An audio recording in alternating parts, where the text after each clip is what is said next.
Target AIIMS Jodhpur channel में हम पढ़ रहे थे पीडियाट्रिक नर्सिंग। हमारे कुछ नोट्स कंप्लीट हो गए थे, कुछ बाकी है, तो हम पढ़ेंगे न्यूट्रिशनल डेफिशिएंसी। न्यूट्रिशन डेफिशिएंसी बच्चों में सबसे कॉमन होती है माल न्यूट्रिशन, जिसके दो टाइप्स है।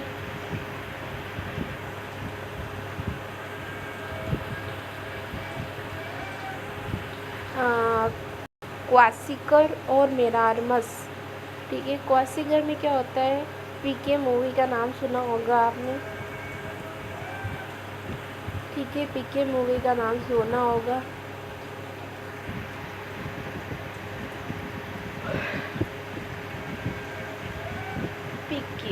पीके मूवी का आपने नाम सुना होगा। तो पी यानी प्रोटीन डेफिशिएंसी और के यानी कास्विकर। ठीक है ना, इसमें प्रोटीन की डेफिशिएंसी होती है और मेरामस में मेनली जो कैलोरी होती है उसकी डेफिशिएंसी होती है। वो जो क्वासिकर होता है, देखो उसका नाम बड़ा होता है, तो ये क्या होगा, नाम के हिसाब से हम देख सकते हैं ये मोटा होगा, ऐसे याद कर सकते हैं। एडिमा होगा इसके अंदर, और इसके जो हेयर होंगे वो झंडे के जैसे होंगे। Flying sing hair colour changes in 3 colour. Anorexia होगा। हेपेलोमेगेली होगा। मून फेस होगा इसका। और फ्लैंकी डर्मेटाइटिस होगा। Flaky dermatitis sign for white design बनाएगा। फिर है मेरास्मस, माइक्रो न्यूट्रिशनल डेफिशिएंसी होगी। Protein, carbohydrate, fat, oedema absent होगा इसमें, हेयर भी अब्सेंट होगी। प्रोटीन नहीं, कैलोरी डेफिशिएंसी।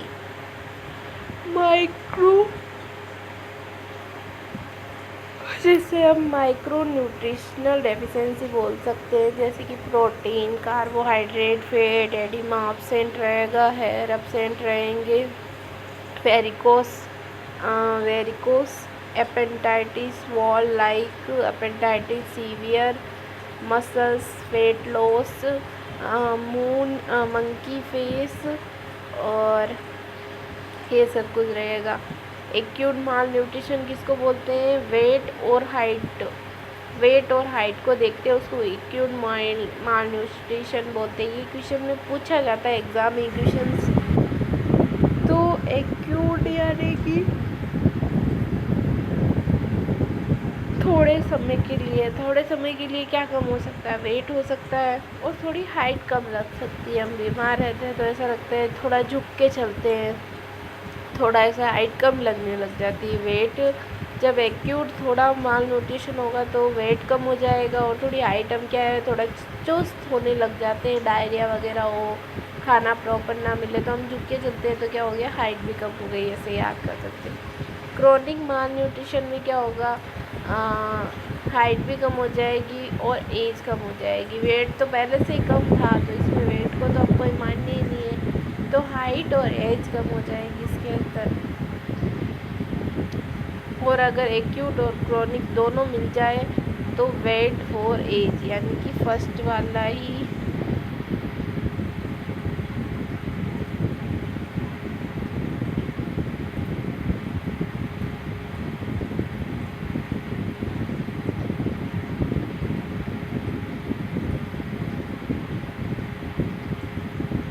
तो क्या होगा, फर्स्ट वाला ही होगा।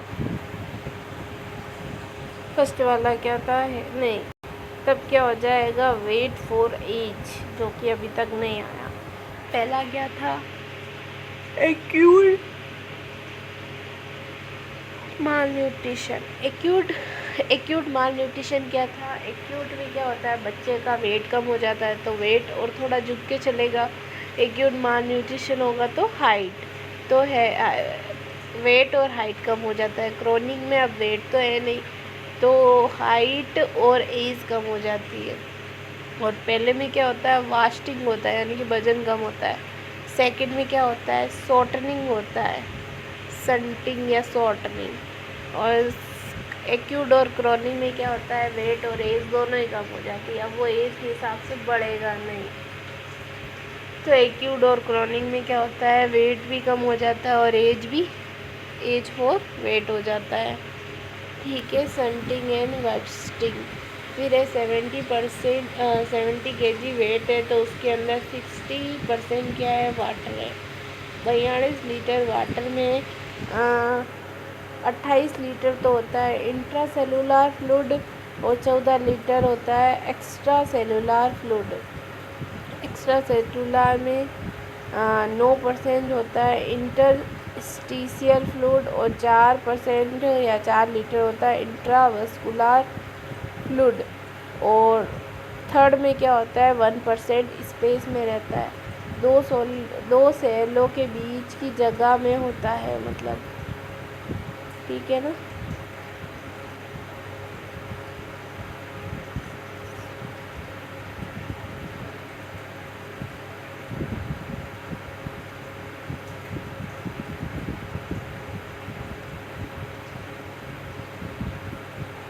फिर है एडिमा। एडिमा 2 टाइप का होता है, ट्रांस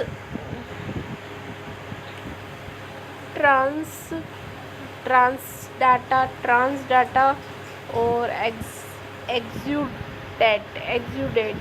ट्रांसड्यूट और एक्सुडेट कितने टाइप का होता है, ट्रांसड्यूट और एक्सुडेट। ट्रांसड्यूट में क्या होता है,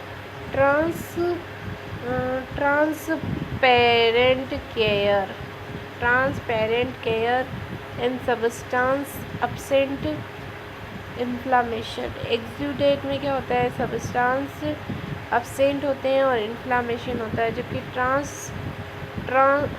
ट्रांजिशनल डाटा में क्या होता है, ट्रांसपेरेंट क्लियर वाटर लाइक होता है। और इसमें क्या होता है, इंक्रीज होती है हाइड्रोस्टैटिक प्रेशर और डिक्रीज होता है ऑनकोटिक प्रेशर। पिटिंग एडिमा बोलते हैं इसको। जबकि एक्सोडेट को क्या बोलते हैं, सब्सटेंस प्रेजेंट रहते हैं, इन्फ्लामेशन होता है, वाटर कलर सॉलिड प्रोडक्ट होता है, नॉन प्लेटेड एडिमा बोलते हैं। अगर सेल के अंदर का पानी या ब्लड वेसल के अंदर का पानी इंटरस्टिशियल स्पेस में आ जाए और यहाँ पर पानी नॉर्मल से ज़्यादा हो जाए तो कार्ड एडिमा, उसको एडिमा कहते हैं। ब्लड वेसल से पानी बाहर आने के कारण क्या हो जाता है, हाइड्रोस्टैटिक प्रेशर बढ़ जाता है और ऑनकोटिक प्रेशर कम हो जाता है। ये चाइल्डहुड इलनेस में हो सकता है, childhood infection, childhood hormones problem, play and recreation, other factor, family, socio economical status. Chronic illness का मतलब क्या हुआ, there are the disease that occur in children life. In children illnessly mostly hypoxia disease like hypoxia, ischemic encephalopathy, HIE, look of oxygen in cell and tissue, hypoxia, O2 and nutrition की कमी और मेटाबॉलिक्स में waste को drain नहीं होना card इचीमिया कोज करता है। Cerebellum palsy क्या हो जाता है, जब न्यूट्रिशन और ऑक्सीजन की कमी हो जाती है तो मेटाबॉलिक वेस्टेज हो जाता है और ड्रेन नहीं हो पाता है जो फ्लूइड होता है, तो इसके कारण क्या इचीमिया हो जाता है और फिर वो क्या कर देता है, सेरिबेलम पाल्सी कर देता है। MTP only needed mother sign during consent, ये ऐसे ही समझाने के लिए है। MTP कब कर सकते हैं, जब मदर साइन करे तब ऑपरेशन में। ठीक है, सेरिबेलम पाल्सी क्या है, हाइपर एक्टिव होती है, एंटाक्सिस। चाइल्डहुड इलनेस में क्या होगा, चाइल्डहुड इन्फेक्शन जैसे कि HIV है तो HIV वेरिटिकल ट्रांसमिशन से होता है। HIV कैसे होता है, वर्टिकल ट्रांसमिशन से होता है थ्रू प्लेसेंटा। चाइल्डहुड इलनेस कैसे हो सकता है, HIV हो सकता है वर्टिकल ट्रांसमिशन के कारण थ्रू इन्फेक्शन। ड्यूरिंग बर्थ क्या होता है, ड्यूरिंग बर्थ ज़्यादा चेंजेस होते हैं ट्रांसमिशन में, तो एक्सपो जो मदर होती है बेबी क्या करता है, सकिंग या फ्लूइड आता है जो, तो वो क्या करता है मदर से, उस समय तो कुछ उसको ट्रांसमिशन नहीं होता है, लेकिन आफ्टर बर्थ क्या होता है, ब्रेस्ट मिल्क से 1% हो जाता है। During birth avoid vaginal bleeding carried out LSSC, यानी कि इन वो सीजेरियन करके करेंगे। मोस्ट कॉमन चांसेस ट्रांसमिशन होता है वजाइनल ब्लीडिंग से।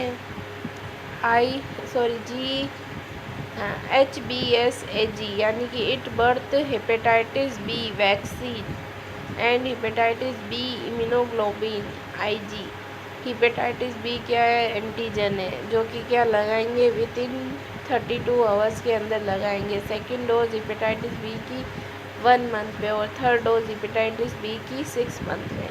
Childhood home hormones, thyroxine hormone skeleton की ग्रोथ करवाता है। इंसुलिन क्या, देखो याद रखना, हार्मोन बच्चे में थायरोक्सिन हार्मोन होता है जो स्केलेटन की ग्रोथ करवाता है। इंसुलिन क्या करता है, पेट के अंदर सेल एंड टिश्यू की ग्रोथ करवाता है। और ग्रोथ हार्मोन क्या होता है, इंक्रीज बॉडी ग्रोथ। फिर क्या है, GHR और GHIH, यानी growth hormone releasing hormone, growth hormone inhibiting hormone. दोनों कहाँ से आते हैं, हाइपोथैलेमस से। फिर क्या होता है, एंटीरियर प्यूटरी ग्लैंड पे काम करते हैं वो ग्रोथ हार्मोन पे, और act on the body cell tissue skeleton, increase cell division and growth. फिर क्या होता है, ग्रोथ अगर डिक्रीज हो बच्चे के अंदर तो उसको डार्फिज्म बोलते हैं। क्या बोलते हैं, डार्फिज्म। और अगर ग्रोथ इंक्रीज हो तो उसको क्या बोलते हैं, चाइल्ड में जिगेनियम बोलते हैं। जी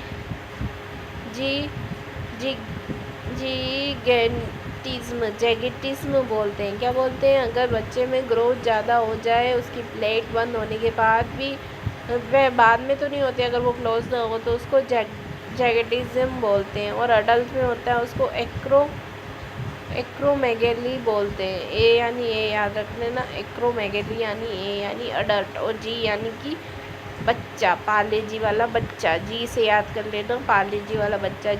जीडेंसियम बच्चे में होता है ज़्यादा हाइट होने की वजह से, और एक्रोमेगेली यानी कि अडल्ट में ज़्यादा हाइट होने की वजह से।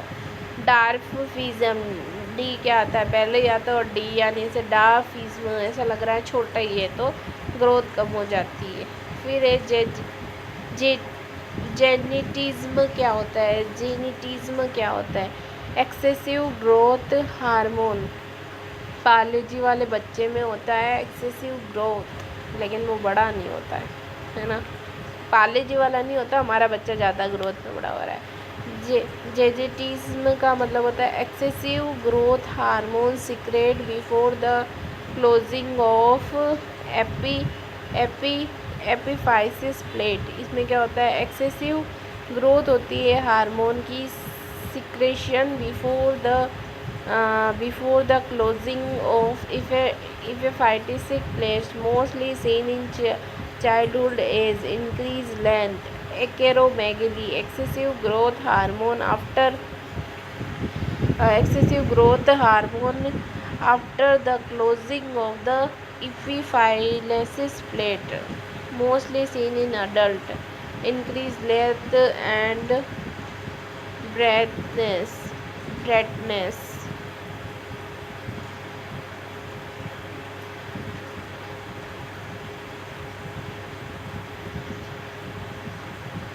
फिर है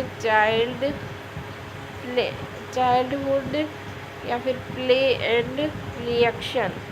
प्ले सोशल डेवलपमेंट करवाता है इन्फेंट में 0 से 6 मंथ में।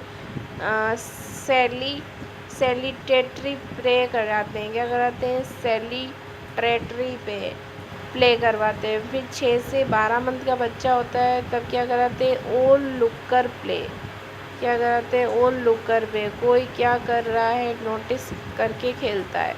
ओल लुकर प्ले का मतलब। टोल्डर क्या करता है, पैरालाइज प्ले करता है। और प्री स्कूल वाला एसोसिएटिव प्ले करता है, स्कूल वाला कोऑपरेटिव प्ले करता है। अदर टाइप्स में क्या हो गया, सोशल इकोनॉमिकल स्टेटस में लो पुअर ग्रोथ होगी, सिंगल पेरेंट्स फैमिली हो तो फिजियोलॉजिकल एंड बिहेवियर प्रॉब्लम होगी, लैक ऑफ मैटरनल माँ नहीं हो तो इलनेस होगी। फिर है पैथोफिजियोलॉजी, ये नहीं, ये है एप्थेरोकॉर्नेमेंट्रियस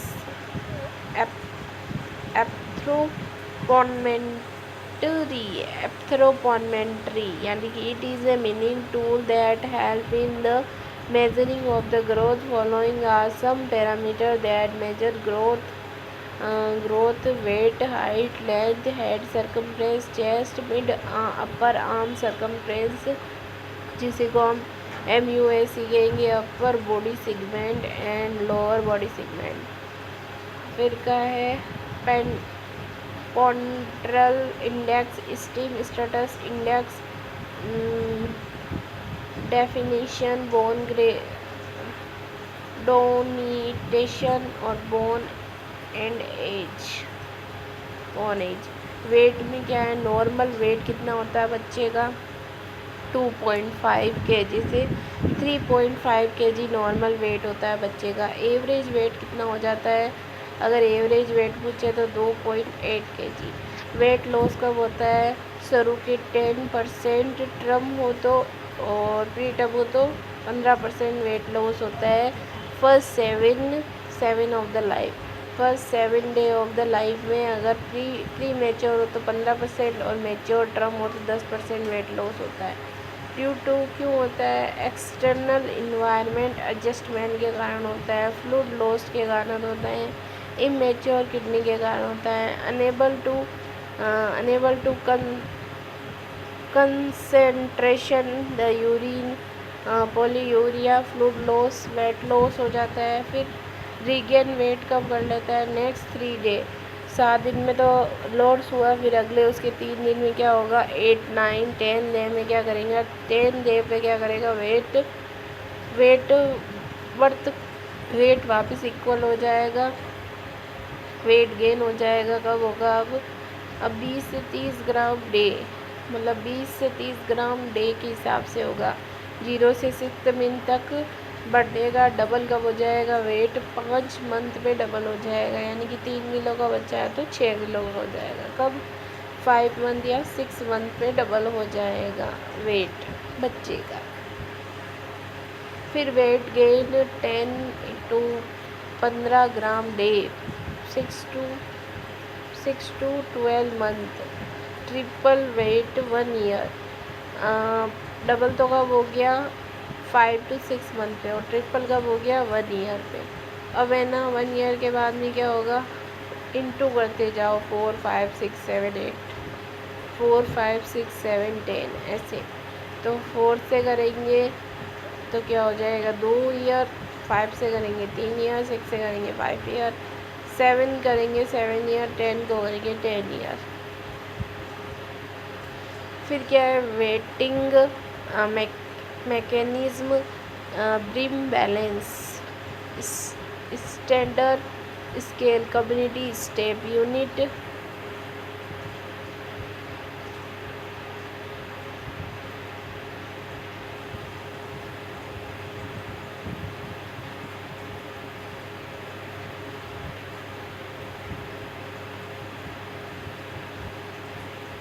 फिर क्या होगा, यूनिट फर्स्ट केजी 100 ग्राम। यूनिट में क्या होगा, देखो फर्स्ट 1 केजी में कितने होते हैं, 100 ग्राम होते हैं। 100 ग्राम में 22 LBS या पाउंड होते हैं।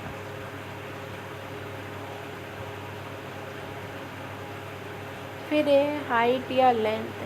हाइट मतलब होता है ऊंचाई और लेंथ मतलब होती है लंबाई।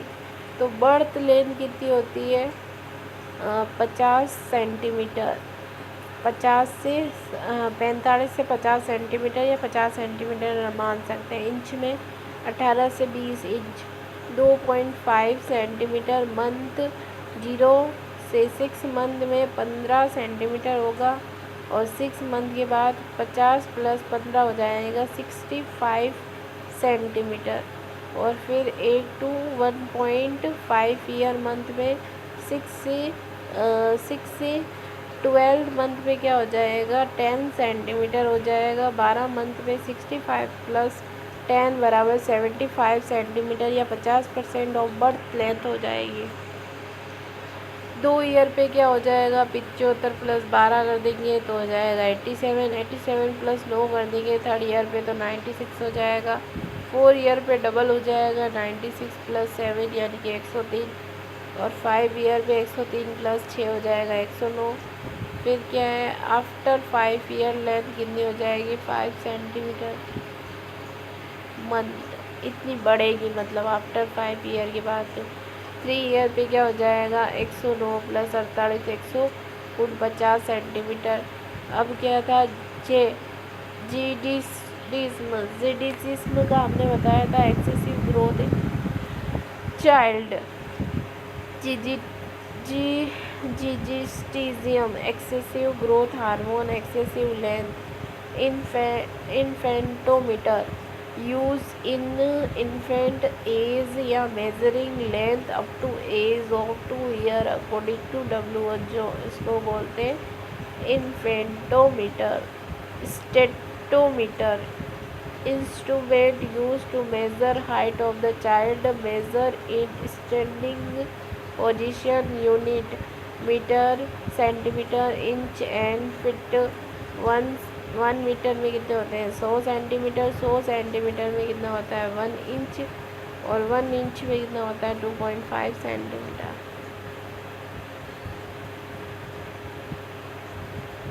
1 मीटर बराबर कितने हो गए 100 सेंटीमीटर। 1 इंच बराबर 2.5 सेंटीमीटर। 1 फिट बराबर 12 इंच। 1 फिट सेंटीमीटर में 30 सेंटीमीटर। बिग यूनिट क्या है सेंटीमीटर या मीटर है। Note height is increase till puberty then status fix head circumference to assist the birth development. Birth के समय कितना होता है 3 to 35 इट बर्थ। एवरेज कितना हो गया 34 सेंटीमीटर। 2 सेंटीमीटर मंथ यानी कि फर्स्ट 3 मंथ यानी कि 40 सेंटीमीटर बढ़ेगा हेड सर्कम। 6 मंथ में 40 प्लस 3 यानी कि 43 सेंटीमीटर। 12 मंथ में 43 प्लस 3 46 और 2 साल में 48। 3 साल में 49 माइनस 50 कर देंगे 90% ब्रेन का डेवलपमेंट हो गया। 12 पे क्या हो जाएगा 52 सेंटीमीटर का पूरा दिमाग हो जाएगा और अडल्ट बन जाएगा equal to adult head circum हो जाएगा। 24 से 37 आवर मॉडलिंग होती है। 24 से 37 आवर क्या होती है मॉडलिंग होती है रिजोल्व हो जाती है। Then the head circum oriental tape placement and anterior super orbital ridges posterior occipital protuberance microcephaly जिसमें क्या होता है हेड सर्कम ज़्यादा होता है नॉर्मली, जिसे हम हाइड्रोसिपेलस बोलते हैं। वेंट्रिकुलर स्पेस ये सब का वर्जन। माइक्रोसिपेली यानी कि head circum less than the 3 standard deviation. 1 standard deviation 1 to 1 inch यानी कि 3.5 सेंटीमीटर। एग्जाम्पल डाउन सिंड्रोम, इसमें क्या होता है छोटा रह जाता है head circumference to assist in baby if intrauterine growth is present और नॉट। हेड सर्कमफ्रेंस नॉर्मली कितना होता है 31 से लेके 36 सेंटीमीटर। फिर क्या हो जाता है 1 to 2 centimetre less than head circum. Head circum से क्या होता है छोटा होता है। 8 मंथ में क्या होता है हेड सर्कम और चेस्ट सर्कम क्या होते हैं बराबर होती है 2 सेंटीमीटर। 1 to 2 सेंटीमीटर ज़्यादा होता है हेड सर्कम। लेकिन 6 से 12 मंथ में क्या हो जाता है 6 से 12 मंथ यानी कि जब वो आधा से ज़्यादा हो जाता है। 12 मंथ में क्या हो जाता है, दोनों बराबर हो जाते हैं। लेकिन फिर 12 मंथ के बाद में क्या हो जाता है, चेस्ट सर्कम हेड सर्कम से ज़्यादा हो जाता है। इंट्रा यूट्राइन ग्रोथ कौन सा है उसको पता करने के लिए हम क्या करेंगे, हेड सर्कम और चेस्ट सर्कम चेक करते हैं। Original tape placement anterior on both nipple. Ordinal tape का मतलब होता है प्लेसमेंट करते हैं interior on both nipple. Posterior यानी कि lower end of scapula. Measure during pushes mid upper arm circumference. Use the assist the malnutrition in young age child 6 meter 6 months and 5 year. Age free anthropodinary.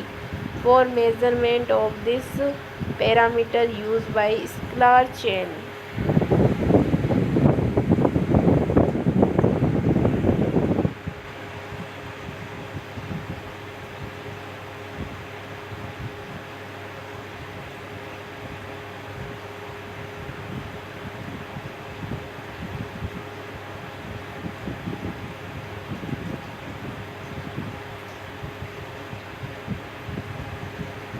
क्या करते हैं, स्क्लार chain use करते हैं। Use the assist the malnutrition in young children फिर is free anthropodinium for measuring the placement used by scalar chain. Colour coding tape होती है। Have 3 colour, red colour, yellow and pink. Red का मतलब होता है 11.5 centimetre से ज़्यादा है, 11.5 सेंटीमीटर से कम है बच्चा। ये चेन होती है जिसको मिड अपर आर्म सर्कम से चेक किया जाता है, साकर टेप बोलते हैं। रेड कलर है मतलब ये 11.5 सेंटीमीटर से कम है, जिसको हम सीवियर एक्यूट माल न्यूट्रिशन बोलेंगे, हॉस्पिटलाइज करने की ज़रूरत है। येलो में क्या होता है, 11.5 से 12.5 सेंटीमीटर या फिर 13.5 सेंटीमीटर होता है। इसमें 2 कलर होते हैं, पिंक और येलो। पिंक मतलब 11.5 और 12.5 यानी कि मॉडरेट एक्यूट माल न्यूट्रिशन है, सप्लीमेंटेशन करने की ज़रूरत है। येलो में क्या हो गया, 12.5 से लेके 13.5 सेंटीमीटर है, मिड एक्यूट माल न्यूट्रिशन है। इसमें क्या करेंगे, काउंसलिंग करेंगे पेरेंट्स को कि अच्छा खाना खिलाएं। ग्रीन में क्या होगा, 13 से ज़्यादा होगा, 13.5 centimetre, no malnutrition, no need for any intervention. Severe acute malnutrition जिसको हम hypoglycaemia, first trimester anaemia, anaemia, folic acid start after 1 to 2 days। Upper body segment and lower body segment to assist growth. Upper body segment CAR यानी कि crown rope length, starting height head to symphysis pubis anterior, ऐसे height नापते हैं। Height to कोकिस यानी कि posterior 42 to 45 centimetre. LBS यानी कि growth till length, heel till, total body tend.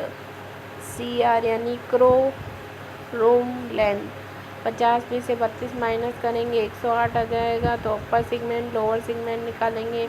It birth तो क्या होता है, अपर सेगमेंट ज़्यादा होता है 32 और लोअर सेगमेंट क्या होता है 18, तो बर्थ के टाइम 18:1 होता है लोअर और अपर सेगमेंट। 3 साल पे क्या हो जाता है, अभी भी क्या है, अपर सेगमेंट थोड़ा सा जाता है 3.1 3.3 और 1.3 होता है, और 1% होता है लोअर बॉडी सेगमेंट 3 साल तक। फिर 7 साल तक तो क्या हो जाता है, बराबर हो जाता है। 7 साल में 1:1 अपर और लोअर बराबर। अडल्ट में क्या होता है, लोअर सेगमेंट ज़्यादा हो जाता है, अपर सेगमेंट 1 हो जाता है। 1 ईयर 75 सेंटीमीटर।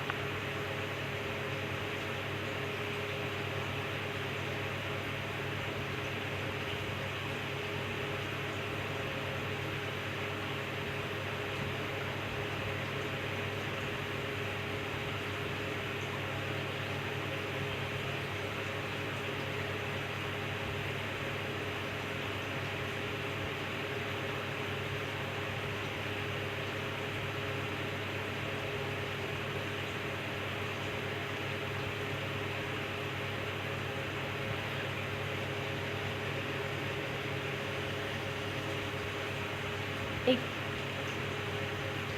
हमने कहाँ तक पढ़ लिया था? अपर लोअर सेगमेंट पढ़ लिया। अब हम पढ़ेंगे स्टीम स्ट्रक्चर इंडेक्स।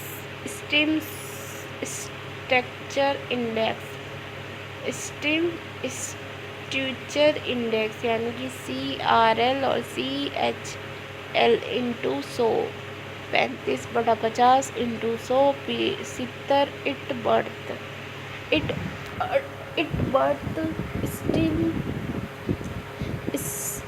स्टैच्यूर इंडेक्स होती है 71 ईयर पर हाइट क्या हो जाती है 25 सेंटीमीटर बढ़ती है। तो अपर सो 10 सेंटीमीटर बढ़ती है और लोअर 5 सेंटीमीटर बढ़ती है। तो 45/75 इंटू 100, पेंडोनल इंडेक्स, वेट ग्राम में, हाइट सेंटीमीटर में, ऊपर क्यूब इंटू 100। नॉर्मल वैल्यू हो जाती है 2.5 to 3। तो डिक्रीज हो जाती है इंट्रायूट्राइन ग्रोथ में 2.5 से, और ओबेसिटी में 3 से ज़्यादा हो जाती है। तो हमारा क्या होता है 3.5 किलो का बच्चा होता है। हाइट 50 3 वाली लिखेंगे क्योंकि सेंटीमीटर में है। फिर निकालेंगे तो 14.5 2.8 नॉर्मल वेट होता है। डेफिशिएंसी डेंटिसिटी, प्राइमरी मतलब डेंटल के बारे में पढ़ेंगे। डेंटिसिटी, प्राइमरी टीथ या मिल्क टीथ, डिसेंट्री टीथ या टेम्पररी टीथ। टोटल नंबर में कितने होते हैं 20 होते हैं। फर्स्ट इरेप्शन तो 6 मंथ पे होता है। लोअर कैंटनल इंसीजर होता है 6 मंथ पे। पहला दांत आता है जिसको लोअर सेंट्रल इंसीजर बोलते हैं। 7 मंथ पे अपर सेंट्रल इंसीजर आता है। इंसीजर सेंट्रल, प्रीमोर्डियल और मोरल। फॉर्मूला क्या होगा 2102, नीचे भी 2102 इंटू 2, तो कितने हो गए 20 इन नंबर। कंप्लीट इरिप्टेशन कब होता है 1.5 से 3 साल के बीच, 2.5 से 3 साल के बीच में होता है। प्राइमरी डेंटिशियन में क्या होता है प्रीमोल अब्सेंट होता है। प्राइमरी डेंटिशियन में क्या होता है प्रीमोल अब्सेंट होता है। सेकेंडरी टीथ या परमानेंट टीथ में टोटल नंबर कितने होते हैं 32। फर्स्ट टीथ इरिप्शन होता है इसमें फर्स्ट मोलार टीथ 6 ईयर पे। 13 साल पे 28 दांत हो जाते हैं और 18 से 25 पे 4 दांत और आते हैं जिसको हम विजडम टीथ कहते हैं, अक्कल दाढ़ बोलते हैं। That is related to, there are related to age, wisdom teeth। फिर इसका फॉर्मूला होता है ICPM यानी प्रीमोल M, जिसमें हम 2103 पढ़ रहे थे, उसमें 2102 पढ़ रहे थे, इसमें हम पढ़ेंगे 2123 into 2, 32 in number. Delayed dentition teeth eruption not occur till 3 month और मोर। कोजेस क्या होगा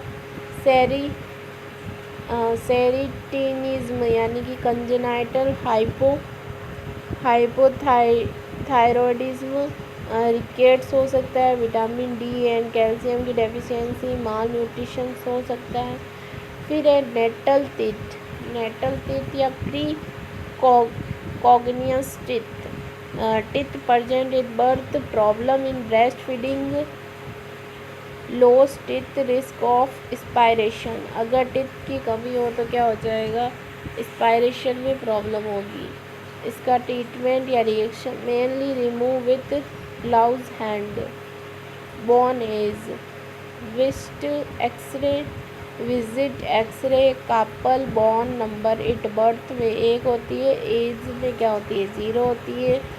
एज क्या है, बॉर्न 1 सेकेंड और 1 year. Can use up to 13 साल। Development due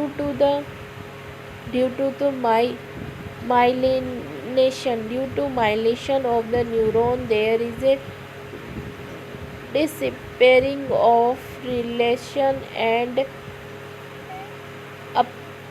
appearing it malnutrition indicate development। reflexes क्या होते हैं, it is a involuntary act that is so by newborn irresponsible it any stimuli। there are 2 type of reflection, newborn primary reflex या protective reflex. Primary reflex में क्या होगा, present at birth, persistent for some period of time, disappear it particular time period, never repair, example routing reflex. और फिर है protective reflex, present in birth, persist for whole life, never despair, example blinking reflex. जो हमारी आंखें blinking करती है वो कभी नहीं जाती है, लेकिन रूटिंग रिफ्लेक्स चला गया। फिर वापस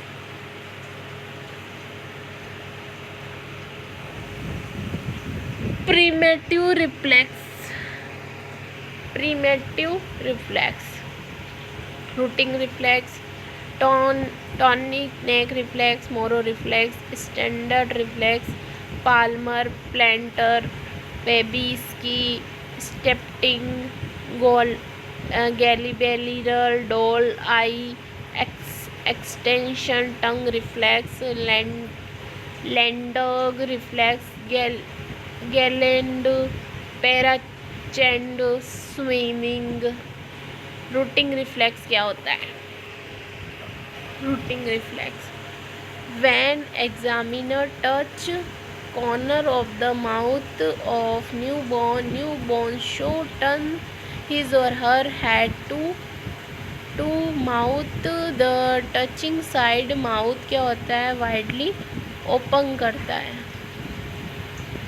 वाइडली क्या करेगा, ओपन करेगा। फिर a new born show turn, ये देख लिया हमने। This reflex help in breast feeding resolve in 3 to 4 month। फिर a tonic neck reflex, asymmetrical tonic reflex, stimuli when the examiner turn new born head इधर right or left, act newborn accent, it extremities on the neck, turn side or fixed on the opposite side, also known as asymmetrical tonic neck reflex, also known as fancying position, resolve हो जाता है 3 to 4 month। Symmetrical tonic neck reflex appear होता है 3 to 4 month, resolve होता है 9 to 10 month. दोनों हाथ expanse और दोनों पाँव फ्लेक्स्ड। दोनों हाथ तो क्या कर देता है, दोनों हाथ तो क्या कर देता है, फ्लैक्स एक्सटेंड, और पाँव क्या कर देता है, फ्लैक्स्ड। डॉग पोजीशन करता है बच्चा।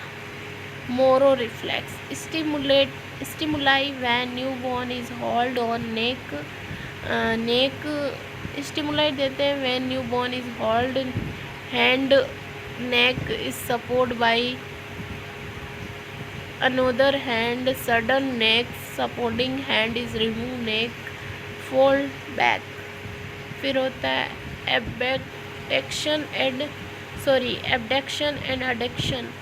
अबडक्शन का मतलब होता है taking stimuli away away from the mid line. और अडेप्शन का मतलब क्या होता है? Adduction taking stimuli toward the mid line. Cry resolve 6 month. Absent Moro reflex brain damage या ब्रेन डेथ को बनाता है। Symmetrical Moro reflex